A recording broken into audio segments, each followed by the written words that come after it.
Welcome to Capital Current, bringing you the news that matters. What we're looking at today is a snapshot of a single chaotic day across America. In just a handful of hours, a whole series of tragedies unfolded, pushing communities and first responders to their absolute limit. And it all kicked off in the dead of night. Total nightmare inferno. Just listen to those words from Hugo Fernandez. He was the building superintendent in New Jersey, and that's what he said as he was trying to rescue his neighbors. It is a harrowing, first-hand account, and honestly, it sets the stage for a day that would shatter the lives of dozens and dozens of families.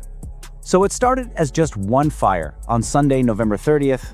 Well, it quickly became clear this was part of a much bigger, much more disturbing pattern. From the East Coast all the way to the Midwest, separate and completely unrelated fires just erupted, leaving this trail of destruction in New Jersey, Pennsylvania, and Nebraska. To really understand the true impact of this day, we've got to start where the cost was the absolute highest, in Plainfield, New Jersey. Because this wasn't just about buildings or property, this was about lives lost. The very first and deadliest fire of the day claimed the lives of two parents. Just like that, their two small children were left orphaned. A family was tragically, completely torn apart in just a matter of moments. So it's 1 a.m. and a wall of fire just explodes from an apartment on West Front Street. As the children fled, and get this, they were reportedly running out into the freezing cold without any shoes on. Neighbors like the superintendent Hugo Fernandez and a resident Andres Perez were just banging on doors trying to get everybody out. I mean, these guys were heroes in a moment of just sheer terror. And for the survivors, the nightmare is far from over. This quote from Andres Perez, who managed to escape with his family and their one-month-old baby, it just cuts right to the heart of it. The immediate, devastating lifestyle impact is just total. They've lost their home, their documents, their baby supplies, everything. Their entire sense of security just vanished overnight. And just when you thought it couldn't get any worse, dawn starts to break, and the crisis just escalates dramatically. What happened in Plainfield, as awful as it was just the beginning.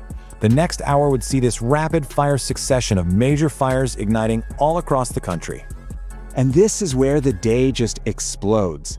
At 6 in the morning, a fire in Pennsylvania. Just 20 minutes later, another massive blaze back in New Jersey. 10 minutes after that, Nebraska. It was an absolute onslaught, like a coordinated assault by pure chance, stretching emergency services to their breaking point. Over in Newcastle, Pennsylvania, heavy flames were just shooting out of an upstairs window of a multifamily home. Now, 12 people thankfully got out okay, but 3 apartments were completely destroyed. For those families, their homes are just gone. Then you have Newark, New Jersey, where a 3-alarm fire just ripped through one building and jumped to 2 others. It took more than 110 firefighters to get it under control. That's a massive response, and it was needed for a blaze that was threatening an entire city block. And at the same time, in Omaha, Nebraska, a public storage facility just went up in flames. Firefighters actually had to use rotary saws to cut through the metal doors, and inside they found vehicles, RVs, boats. Years of memories and major investments literally turned to ash. So, when you take a step back and you look at the whole picture, the full scope of what happened this one Sunday morning, it becomes chillingly clear. Let's just tally up the damage. I mean, when you lay it all out like this, the scale of the devastation is just staggering. 2 people dead, dozens of homes lost across 3 different states, and countless possessions destroyed. From family photos to cars and boats, the economic and the emotional toll is just immense. And think about the sheer scale of the human displacement here. In Newark alone, that's over 30 families left homeless, all of them needing temporary housing.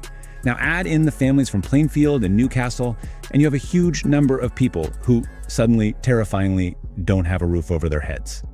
So after the smoke clears, there is one question that just hangs over all of these tragedies. You've got 4 major fires in 4 different communities in just a few hours. You gotta wonder, is there a connection? So what was the cause? Was this just a string of terrible, awful accidents? Faulty wiring, a space heater left on by mistake? Or was it something more sinister? Investigators in 3 states immediately began digging for answers. And this, right here, is probably the most unsettling part. As of right now, the cause in every single one of these fires remains under investigation. 4 separate disasters and 4 official question marks. This total lack of answers, it leaves a chilling sense of vulnerability for everyone. And that lack of answers brings us to the final and most critical takeaway. This one Sunday proves with brutal clarity that disaster can strike anywhere, anytime, completely without warning.